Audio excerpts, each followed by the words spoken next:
Hi, welcome to Infusion, the podcast. I'm comedian Chris Patrick, a.k.a. Self-Proclaimed Power Man, and I'm here with my co-host and significant other, Rach. Hey, guys. Chris, got a question for you. Okay, you got a question for me, and I got an answer, I hope. Well, me too. What got you into the gym? What got me into the gym was a lot of things. I think I was that typical, American kid, growing up in the, growing up in the 70s, 80s, had the food all around the house, had a big dad. My dad was like, at one time, I think they weighed him in at over 400 pounds. So he was a big guy. He was a big guy. Loved to cook, taught me a lot about cooking. As you know, I don't know if you guys know this, but I do a lot of the cooking around here. We're with me and Rach. I do most of the cooking. And he taught me how to cook. There was always food around the house and stuff like that. It was always, as a young kid eating. But back then, we ate, breakfast, lunch, dinner, we also snacked, Elvis had his peanut butter and jelly. I had my bologna and cheese. Right. So what brought you in it?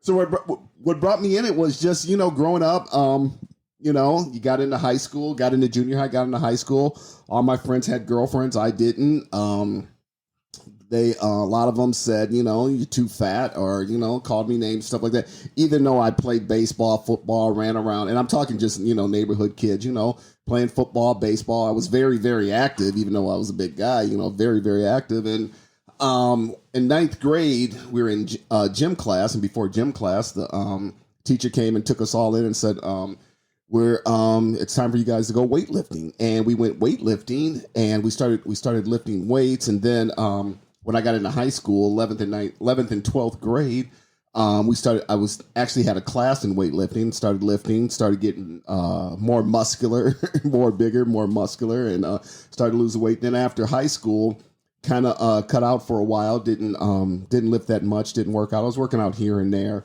Then I just started looking at myself and said, I don't like the way I look. So then my mom asked me, what did I want for Christmas that year? I said, well, I want a membership to the gym. At the time, there was a Bally's Total Fitness. I don't think they're around anymore. So I started working out there, and I've been working out there ever since. And now it's Lifetime Fitness, but I've been working out there, and it's become an addiction to me. It's like I like the way I look, I like the way I feel, and I would say it's the never-ending. It's kind of like a sculptor, trying to sculpt something, and he's never ever satisfied. So he keeps working with it, and that's basically how I got into the gym. There's been jobs I've had that have been real physical, and even after that, I'm like, "You're going to the gym?" I'm like, "Yeah," Yeah, I definitely see it. And when you're having a stressful day, I definitely see that you need it. Oh yeah. Well, sometimes you can have that stressful day, or you can things just don't go right or whatever. But I can always just go work it out in the gym. Go hit some weights and start lifting, and really take care of it in the gym. But yeah, I love going to the gym, and it's like I said, it's like an addiction. But what a lot of people do is they come home, and then what's at home? You got your kitchen at home with your, refrigerator and all that with food. The kids are fighting. This is going on. This is going. I leave my workout bag in my in my car, so I can go right to the gym, and I don't got to stop at home. I can go right to the gym and get into it. So, have you used it in your troubling times as a way to avoid drinking and using drugs? Not really, because for me, especially being in the entertainment business, I don't know if you guys know this, but I started out as a drummer in some punk rock bands back in the day. There's a documentary on TBT. It's online called Minnesota Hardcore, and I was part of that. I was a part of a couple bands, Todd Locken and Final Conflict. But back then there were other kids that were doing the drugs and all that, and the drugs had never ever appealed to me. Never ever was a big thing for me. I didn't do it then. I don't do it now, and I never got into it. But as far as was it that kept me from drugs? No, it was me that kept me from drugs. The lifting and working out was just a separate thing. Okay, that's awesome. So, what would you say to somebody that's overweight right now? What would I would say to somebody that's overweight right now is that the proof is in the pudding, and there's a ton of pudding out there. There are people who have been overweight and who have transformed their bodies into like just amazing. Like you're like, oh my God, This guy was 200 pounds or 300 pounds. It all comes down to dedication, how bad you want to do it, and are you willing to dedicate yourself and go in there an hour a day or 2 hours a day. So when you're working out in the gym, where are you mostly seen? Everywhere. The girls' locker room. No, I'm kidding. That's a great place. Got to work something out. No. I'm playing. I'm mostly seen in the weight room, but I also do the cardio. I do the cardio, the treadmill, and the elliptical, and also the bicycle. I was running, but there was a doctor who helped me out with my leg. I still haven't gotten fully 100% to where I'm able to run on it. But my right ankle was hurting so bad that I couldn't run on it. It was after I bought a new pair of running shoes. So, but yeah, there's this doctor who would massage it and all that. Didn't want to. I'm not sure if I'm going to get an operation on it or whatever. Or see if I get something looked at it. But it's real sad that I can't run, so I have to do the machines right now. Maybe it's because I'm getting older and it's too hard on the joints or whatever. So I have seen you do yoga. Oh yeah, yoga has that's another thing we would love if you're a yoga instructor out there, would love to be on the podcast. We'd love to have you on the podcast. Yeah, I hurt my back and about a year or so ago, working and stuff like that. My back, I was just having this back pain. I said, well, I better start taking a yoga class, and I took a yoga class, and oh man, it's amazing. Especially I used to take one like at Monday morning. I would go down to the gym and take their yoga class, and it was a great way to start the week. And also, too, it was a great thing on Saturdays. We'd wake up early on Saturday before breakfast, nothing in me, and I would just go to that yoga class, and it was like, oh man, what a great way to end the week. But yeah, yoga definitely highly recommended. And like I said, if you are a yoga instructor out there and you would love to be on the pod, we would love to have you on. We're looking for people like that to be on the podcast. So what is something that you would like to try and do in the gym that you haven't done in the gym? That's a good question. I'm not sure. I've done most of it. Being in the gym is one of those things where you it's a constant like pushing yourself. It's like you want to lift this weight, and then you want to lift that weight, and then you can only do so much, but you know where you're at. But like, say you got like 150, 200 pounds, and you're trying to get like 6 reps, and you can only get 3, but you keep working at it. 3 or 4 months down the line, or a year down the line, you actually get those 6 reps. I mean, it's kind of that self-triumph, like, yes, But as far as, is there anything in the gym that I want to do that I want to achieve? Not really. I've gotten a little older. It's just, right now I'm at the point in my life where it's just maintain. I don't compete or anything like that. Never competed.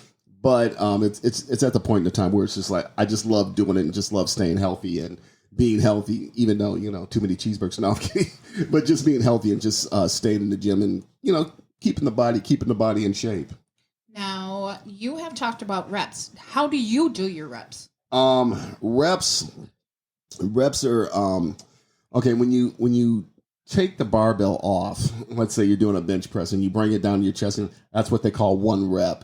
And reps, one of the things I use is there's a book by Bill Phillips called Body for Life, and he has a routine where you put on, like, okay, say you're doing 135. Now that's 45 pounds on each side of the bar. You lift the bar up and you do it 12 times. Then you add another 5 or 10 on each side, and then you do it 10 times. Then you add more weight, do it 8 times. Then you do it 6 times. And then you go what you did your 8 set, you do that 12 times. It's kind of a pyramiding thing, but it does help. And I found that workout really helps. But then after a couple months of doing that, I do like a 6 rep where I'm doing like really heavy weights, and I do 6 reps of each all the way through. It makes the workout go a lot faster, but it also helps shock the muscles.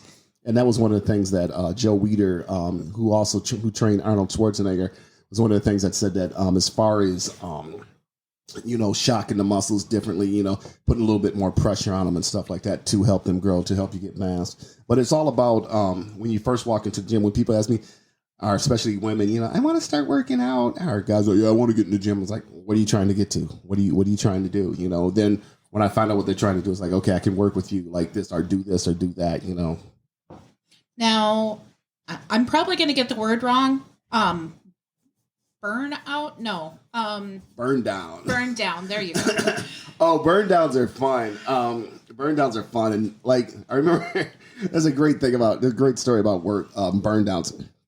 Okay, a friend of Well, mine. before you tell the story, please tell people what one is. Okay, a burn down. Usually, you do it on a machine, or you can do it on free weights. But what you do with a burn down is you set the weight as high as you can do, as far as you can push it. So, say you can do 200 pounds or 300 pounds or whatever on a machine, or say it's 150 pounds, you can barely lift it. What you do is you lift it and you keep going until you can't do it anymore. And it's kind of a game where you try to get 25 reps. And then what you do is you keep moving the pin, and the weight gets lighter and lighter and lighter and lighter until you can hit 25 reps. It's a good physical workout. Now, the story I was trying to tell is I remember I only had a little bit of time, and I didn't have that much time to work out because I was studying for the real estate exam. So I was like, okay, I got to get in here and get out, but you got to make it effective. So what I would do is I would do a set. I would do a set of like if I was doing bench press, I would do a set. And I would do the 12, 10, 8, 6, and then do that. And then I would go do a burn down set. And then the rest of the time I would do some running, do some cardio. Then when I got done with the cardio, took a shower, I'm back at home, and I was studying for the real estate exam. I only had like a half hour. So that whole workout altogether took about a half hour, 35 minutes, So I was only in there for an hour instead of being there for like 2 hours or something like that. Say 45 to an hour. But yeah, it was great. And people actually said, man, you're starting to look big. I'm like, yeah, I'm not even doing my full workout, but I love that workout because it's quick and easy.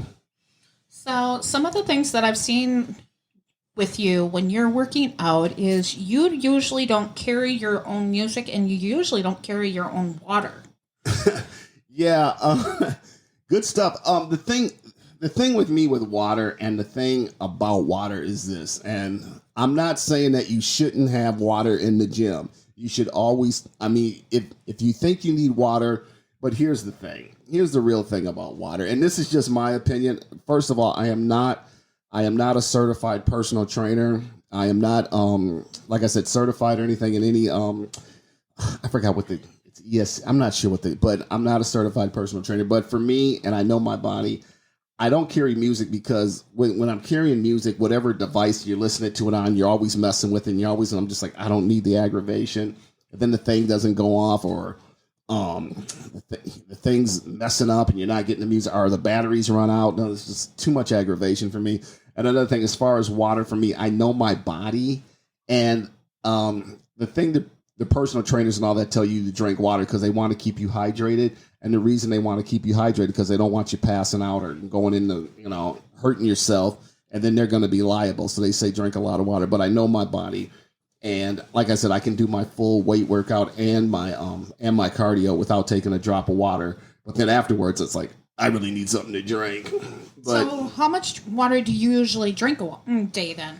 I try to drink, the maximum 10 to 12 glasses a day, as often as I get water. But I've gotten older, so I like water more than pop. But I always like water, especially when I'm working. My job is a little bit physical, and I'm on my legs a lot moving. So one of the things I like to stay hydrated with is water. It's like, man, I just need some water. So in the past, you've worked with our kids out in the gym. When you're working with kids, what would you suggest they start with, and how would you train kids? First of all, when you're training kids, the first thing I taught my kids was, first of all, gym etiquette. I'm very, very, very, very adamant about gym etiquette. And what gym etiquette is, putting your weights away, wiping stuff, especially now since I don't know if we're at the tail end or, getting past the COVID thing, slowly getting past the COVID thing, but wiping your weights, wiping your machines down, wiping your benches down and stuff like that. Another thing I taught them about is, again, gym etiquette, putting your weights away, putting stuff away, and then how to talk to people, how to ask for a spot. Make sure if you're doing something you're not sure, there's a lot of people in the gym, and a lot of people are happy to spot you. I've never been rejected for a spotter. I may have, like, I'm helping him right now. I'm spotting him, but I'll be over there in 1 second or something like that. Or can you ask him? But and then how to spot's very important. And then also too, just teaching them the basics. How to lift. Proper form. Form is is key. I mean, if you got bad form, and one thing about bad form is with bad forms you get into bad habits, and the more and more which can cause injury. So teaching them proper form and keeping the weight light enough so they can do it to where they can maintain proper form. Then you slowly build from there. Yeah, that's one thing that I've definitely seen with you on proper form. You guys, form is like key. You start with proper form before you even move up in weight, because the way children learn with form is they will eventually be working out on their own. And if you move on without teaching form, Chris, take it from there. Well, form is very, very important, and not even what it's contrary to what Rachel was saying.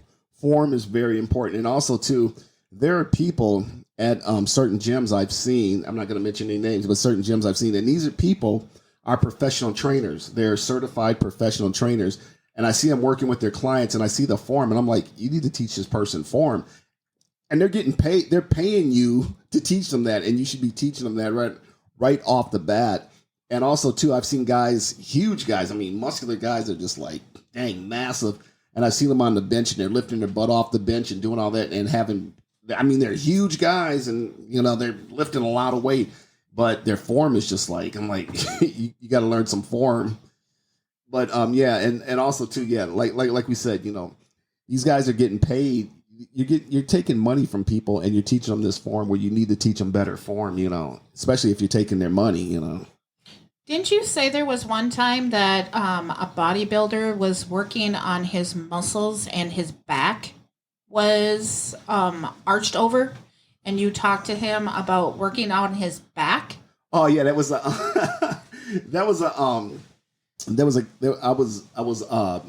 club downtown I was bouncing at years ago, and I was talking to a guy, and I said, you work out? He said, yeah. I said, how often do you work your back? He said, it's not that often. I said, you need to start working your back because you're starting to get hunched over and you need to even it out. And funny thing is, a few weeks later, the guy goes, I took your advice. I'm like, what advice is that? He goes, I started working my back. He goes, you're right. I am starting to even out more and stuff like that. Thanks a lot. So, now just moving into why always in the gym? Why always in the gym? That's a good question. There's one of the things is, and I'm going to tell you this is, one of the things we've tried to do, and we have, what do they call it? The little devil on your head is one of the things we like to do is we like to travel. Me and Rachel are very, very avid travelers. Wherever we get a chance to go somewhere, go out of town, we jump on it. But one of the things about going out of town, especially when we watch dine-in, drive-ins, and dives, is they're like, oh, we got to eat there. We got to eat there. That looks good. So you want to sample the food from different places, especially, you know, like Kansas City. We got to go to Arthur Bryant's. But one of the things is too is when you're traveling a lot, you're going to be eating, especially when we travel by car. You're 6 hours in the car. You're going to stop. You're going to get the donuts and the stuff like that because you're traveling, the pops and stuff like that. But one of the things we've tried to do is like, okay, we got to eat one healthy meal a day. Like we got to stop for lunch, and we got to have, you know, no burgers, no fries. We just got to get salads and water and stuff like that just to maintain. And also too, when you're in the hotel room, you ain't got time for a gym. Or sometimes it's just like I've traveled where I went to gyms and I'm just like, listen, I know how to work out. How much? They go, well, sign this waiver, give us $20, and then I go work out on also push-ups and sit-ups and stuff like that in the hotel room on the hotel floor. And also another good thing. And also, before I go on, if you're a personal trainer, we've talked to a couple personal trainers, and we're trying to get a personal trainer to a resident personal trainer to come in and to talk more about exercise. A certified personal trainer. If you're a certified personal trainer, if you know somebody who's a certified personal trainer who would like to come on and do this podcast, we would love to have you on. And we would have you on more than once because we want to talk about exercising and also exercising during the holidays, during the tri-holiday seasons. Halloween, Thanksgiving, and Christmas, because those are the big food holidays.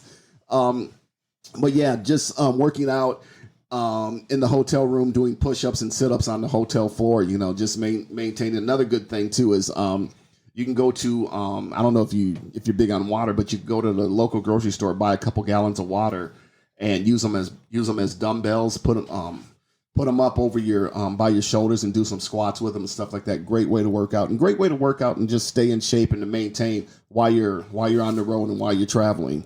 Especially, if you could do like 25 or 50 crunches or 50 sit-ups. I know you got the kids and you travel around, you're with family, but that's always a good time to get your workout in, to get a mini workout in, but just to maintain. Well, why not buy a gym set and throw it in my basement? Good question. The thing about home gyms, and this is just me, and everybody's different. Some people, and I remember I used to work at a sporting goods store, and one of the people would come in and say, "I want this system, this gym system." We're talking $1,500 to $2,500 gym system.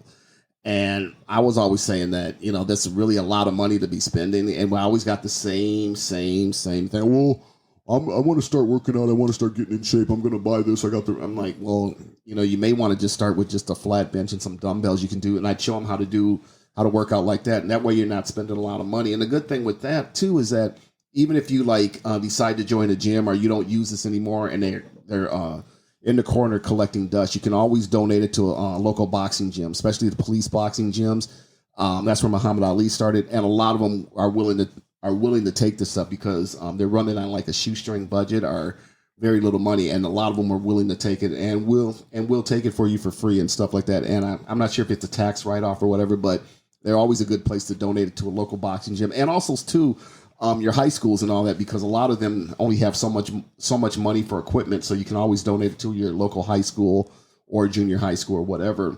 But a lot of times with that stuff is that people buy this stuff, and like I said, it ends up a clothes rack. So I would say, well, you could start with a gym. You could buy a gym membership. We're talking anywhere from $20 to $60 a month. But you could start for 6 months, and after 6 months, you can always cancel your membership, as opposed to having a $25 weight system in your house that, how do I get rid of this thing? Sure. Well, what would you like to ask me about my journey? When you're going to get back in the gym? So, recently, Rach is a CNA. Yeah, CNA, and she's been on the front lines. She's been on the front lines working with COVID, and as we're getting through COVID, she's been as you've listened to some of our previous podcasts, she suffers from PTSD from being on the front lines working with these people. So it's really hard for her to get into the gym right now. The particular gym I'm at, they've lifted the mask mandate, which is a good thing. Some people are good. And I've heard some people talking like, I just couldn't work out with a mask on. It's like, well, you know what? And she's slowly trying to get through this to try to get back in the gym, and we're working with her, and we wish her luck, and hopefully she'll be back in there soon. But yeah, when are you going to get back in the gym? Like you said, I have PTSD, 2 forms of it, and I am looking forward to getting back in there. I was able to get out and about this weekend and be around crowds without having a panic attack. So that really gave me confidence that I am stepping in the right place. And baby steps. Exactly. Baby steps. Not having any flashbacks or anything like that. That was an amazing step forward. So I will be getting back in that gym. It's just baby steps, everybody going through this together. Just have to keep on trucking forward. Don't lock yourself up and step away and say, hey, you know what? Can't do it. Won't do it. There's other ways to work out, you guys, and there's hope. You don't have to stop living your life, and you don't have to walk away from the life that you had. In future episodes, we will be talking to people that work with PTSD and trauma, and we will be talking to when we find that personal trainer, and we will be talking to that future yoga instructor, and we will be talking to other people that will give you guys that hope. The whole thing with why we started this was so that we could make you guys your best advocate. So it's all about baby steps for me. It's all about baby steps for you guys. It's all about finding your best in you.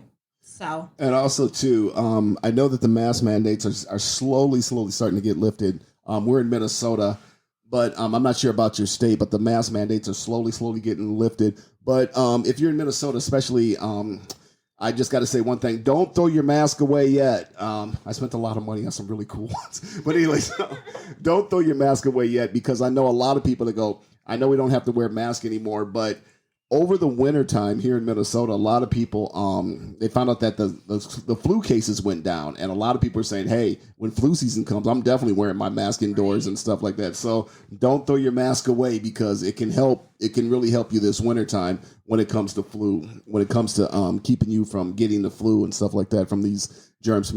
So that was one of the good things that came out of COVID. But yeah, definitely keep your mask. And like I said, I just brought some really cool ones. I got a Who mask, the band The Who. I got a Who mask that I haven't worn yet. Well, you guys, just want to wrap it up. So, you guys, if you guys know those people, if you are those people, reach out to us. Yeah, please reach out to us. They can reach out to us where, Rach? They can reach us out at loveinfusionhealth@gmail.com. Loveinfusionhealth@gmail.com. So if you're a personal trainer, if you're a personal trainer, or any of the other things we mentioned, personal trainer, what was the other one? Yoga. If you're a personal trainer, yoga, or if you teach jazzercise or whatever kind of exercise you teach, or anything that you think would be a good podcast, or anything you'd want to come on to our podcast about and talk about, please hit us up at infusionhealth@gmail.com. That's infusionhealth@gmail.com. Love Infusion Health. Loveinfusionhealth.com. And also too, if you know any, if you're acupuncturist or anything, or anything you do that's holistic or anything like that, we'd love to have you on the show. Or medical. We're looking for those doctors too. Yeah, we're looking for doctors, natural doctors, natural healers, and all types of healers, or anything like you said, yoga instructor, personal trainer, anything. Please, we'd love to have you on the show. You are welcomed on this podcast, and we would love to talk to you. Like Rich said, we got to sit up, wrap it up. So, are you tired, Chris? No. I'm just getting started. So, like I said, you can find us on infusionhealth@gmail.com. That's infusionhealth@gmail.com. Thanks for joining us for this episode of Infusion, the podcast. I'm comedian Chris Patrick, a.k.a. Self-Proclaimed Power Man, and my significant other. Hey, guys. Have a great one. Yep, take it easy.